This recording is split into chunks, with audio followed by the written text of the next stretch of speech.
Hey, you guys, welcome back to Romance Review TV with Lady T. Got another recap for you guys. Married at First Sight, UK, Season 7, Episode number 2.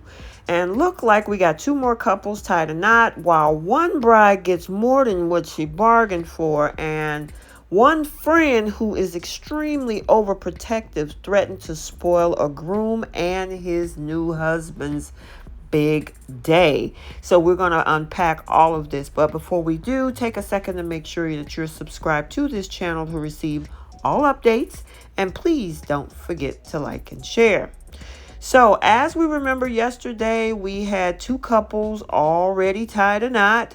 One looked like they were very happy. The other one, not so much.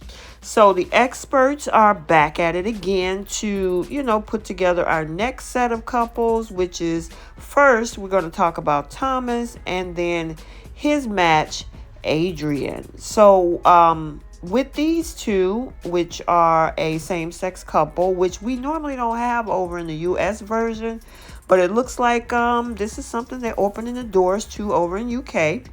Now, with Thomas, he's very close to his mom.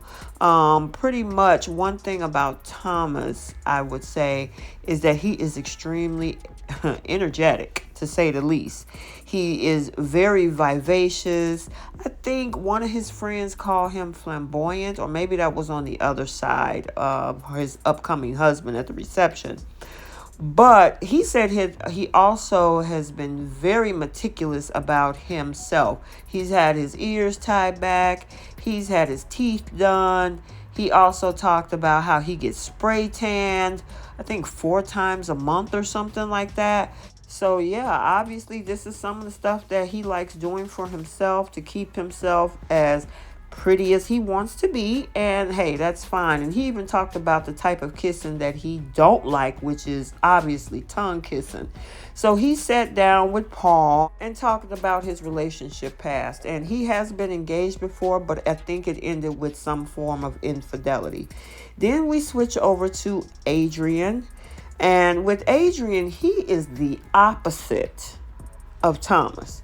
He seemed like this really mild-mannered, low-key guy, really calm-natured. And he's also been in situations in his past where he's been cheated on as well. Pretty much most of his friends are in the area that he lives in. And I forgot about the other thing with Thomas. He lives in Liverpool and he does not want to move. So hopefully this guy that they put him with is also the same way. Now, one thing about Adrian is his overprotective friend, Katie, which we're going to talk about her at that reception. So now they have to break the news to their families. And Thomas broke the news to his parents, and they thought he was absolutely crazy. They was like, well, hold on. This is coming out of nowhere. You're not even dating anybody. Now you're getting married. But they ended up being excited for him anyway and supporting him. So, of course, it's a shock. But at the same time, hey, there's a little bit of excitement. So let's go over to these weddings. Now, he's being pretty much like a groomzilla, because he is on 10, pretty much trying to make sure everything is the way it should be. His family and friends was like, you need to chill out, calm down, relax, it's going to be okay. And I mean, he is fussy about everything. And of course, you want the big day to go well, but yeah, he's fussy. On the flip side, it seems like, Adrian is pretty calm. However, his friend Katie, which is kind of like his mama bear, in my opinion, is trying to make sure that this is something that he really want to do. And what if you don't like the person that they pair you with? And she's like, I might ask a lot of questions, but too bad, so sad. He's getting a grilling at that reception. And yeah, he did. So before we talk about the reception, it's now time for the wedding. And I gotta say one thing about these two grooms is the fact that they are like day and night. Now, sometimes opposites can attract. I don't know what the experts were thinking, but they are opposite, especially what Thomas talks about what he was looking for, totally opposite. But I will say he did get the Cinderella experience with the horse and carriage and everything. So he wanted to make sure he lived out his wedding dreams when it came to this. So, of course, Adrian was already waiting for Thomas at the altar. I will say that the vows are pretty basic, probably because it's not a legal ceremony. It's just a regular commitment ceremony. But what was interesting is that when Thomas saw who he was paired with, Thomas was expecting somebody tall, dark, and handsome, according to him. And he reiterates that at the reception. That reception of theirs was absolutely insane. However, you can tell by his face that physically, this is not the type of guy he was looking for. I think he wanted somebody taller than him, and he's actually taller than Adrian. Adrian, on the flip side, seems like he's pretty happy with his match because he was smiling and everything. When they got ready to do their vows, he was nervous. Thomas took his hand. He took it back because he was just too shaky to hold his vows as he was reading them. But all in all, at this point, the wedding went without a hitch. They had their kiss to seal the ceremony and the wedding, and then they headed out. Now, this is where it gets a little bit dicey. So, I mean, before they, do that, they talked about their first impressions. Thomas, again, tall, dark, and handsome. Adrian was happy with the match. So now we're at this reception. And this is where it gets a little crazy because Mama Bear, Katie, that girl was asking 100 questions. So much so that even Thomas's mom was like, are you working for Channel 4 or what? Because she was asking everything from his age all the way down to how, are you planning on having children?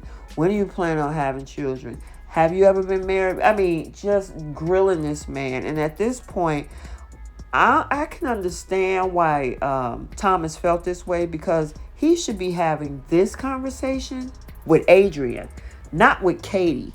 And the fact that Adrian did not say, hey, Katie, listen, this is my wedding day. I just met him. Let me have some conversation with him and ask some questions. He didn't say anything. That was the crazy part about that whole situation. And I mean, at this point, I'm surprised that Thomas didn't really go off, because I thought he was going to snap on Miss Katie. But Adrian wasn't saying anything. And I'm like, dude, this is not a good look. And for her to be so overbearing like that, it's kind of low-key disrespectful. Because it's not her place. I get it. She kind of want to protect her friend. But like Thomas said in his confessional, I'm marrying Adrian, not Katie. And he's absolutely correct. And Katie even tried to talk Adrian out of the whole process. Like, nope, this is not the one for you. I think you just need to move on. And he was like, no, I'm going to see the process too. I really want to give him a chance. And he seems like a really sweet, nice guy. So they finally did get the opportunity to have some conversation. And he kind of told him, like, look, those types of questions is something that you and I should have been having, not Katie doing with me. And so, they ended up on a sweet note, because I think they was talking about music and the Backstreet Boys or something like that. And there was a little bit of a spark that kind of generated between the two of them. And they hugged it out. They even started kissing. And they admitted that there was some type of spark happening in this moment, which that's what should have had happen at the reception. I'm not saying Katie shouldn't ask questions, but at least give him the opportunity. So now the wedding is over. They headed to their honeymoon night, if that's what you want to call it.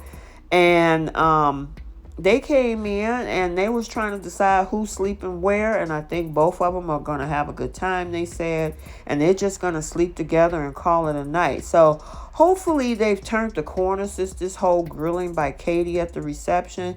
It seems like they're vibing pretty well at this point, but yeah, I think he should have said something. So now we're back with our second couple that the experts put together, which was April and George. Now, April is a bridal dress designer, and I'm assuming it's been a situation where she's always a designer, not the actual bride. So this particular situation, she wants to get married. She was raised by her nan, and her dad wasn't by her mom. Her nan had passed away, so she was hoping to get married before that happened, but unfortunately that was a loss for her. And they also talked about abandonment issues and how she needed to overcome those as well. Then we have George. George is a rugby player. The other thing about George is that he has 4 kids, 3 daughters and an adult son. And I will say that that's one core value that has to be discussed when you're getting married. And it seems as if, it's going to be a little bit of a shocker, but we're going to talk about that. They both had to tell their parents. April's parents was pretty shocked, just as much as the facial reaction on George's family. And her face was so funny. But the interesting thing is that they were just excited at this point to be going to a wedding. So they pretty much was like, okay, well, at least we're going to a wedding. So they were excited by that. Now it's time for their wedding. And April, pretty much she's nervous. George is nervous. I'm actually having a good feeling about this couple, except the one thing about the kids, because he also said that if whoever he's matched with don't want children or don't want to accept his kids, that's a deal breaker. And I'm surprised the experts didn't find out if that's something that April was interested in. And from what we found out, she really don't even want kids. So he turns around and see his beautiful bride with her bright smile, and they both were happy. They were both instantly attracted to each other physically. So, she was looking into his eyes. He thought she was absolutely beautiful.